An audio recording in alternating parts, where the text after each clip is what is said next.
بسم الله الرحمن الرحيم. طبعا انا بشكر الاستاذ احمد عثمان على فيزا المانيا بيزنس. الحمد لله ربنا كرمنا بيها وجت بعد طبعا مشوار طويل احنا عدينا فيه. بشكر الاستاذه سميره ان هي صراحه ربنا ما قصرتش معانا في اي شيء من اول ما دخلنا الشركه، وقابلنا استاذه ماريا واتكلمنا معاها وشرحت لنا كل شيء، وقدموا معانا على دولة أذربيجان ودولة اليابان، والحمد لله خدت التأشيرة بتاعتهم.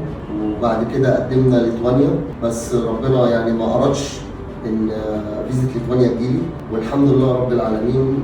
برضه يعني ما يئستش، قدمت تاني على نصحوني إن أنا أقدم بيزنس ألمانيا بيزنس، والحمد لله قدمت. ومن أول تقديمي اتقبلت في ألمانيا بيزنس، والحمد لله جات لي من 3-4 أيام تقريبا.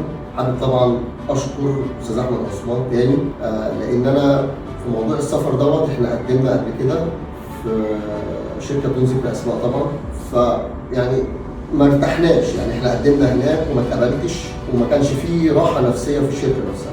لكن من اول ما دخلت هنا الشركه الصراحه والترحاب اللي اتقابلت بيه، وفي اي معلومه في اي حاجه هم ما بيخلوش علينا بيها. من اول اتصال الرد كان بيكون موجود، دايما بيطمنونا ان شاء الله حاضر طيب، وما قصروش معانا الصراحه في اي شيء. حتى فيزا ليتوانيا اللي انا اترفضت فيها هم ما قصروش معانا في اي شيء خالص، بس هو طبعا ما كانش ربنا رايد، هو كان ربنا شايل لنا حاجه احسن الحمد لله، اللي هي فيزا المانيا.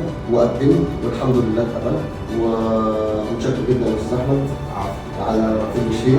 ربنا يبارك في عمرك. الوقت وان شاء الله نقابلك هناك ان شاء الله، ونعمل لك كل اللي انت محتاجه باذن الله، باذن الله، ونساعدك في كل التفاصيل. ده املنا في ربنا وفي حضرتك ان شاء الله باذن الله، وربنا يوفقك في كل اللي جاي ان شاء الله. ان شاء الله ان شاء الله. توفيق، واحنا بنبارك لك على التاشيره. الله يبارك ان شاء الله بدايه خير في حاجه جديده. ان شاء الله ان شاء الله. شكرا. كتر خيرك.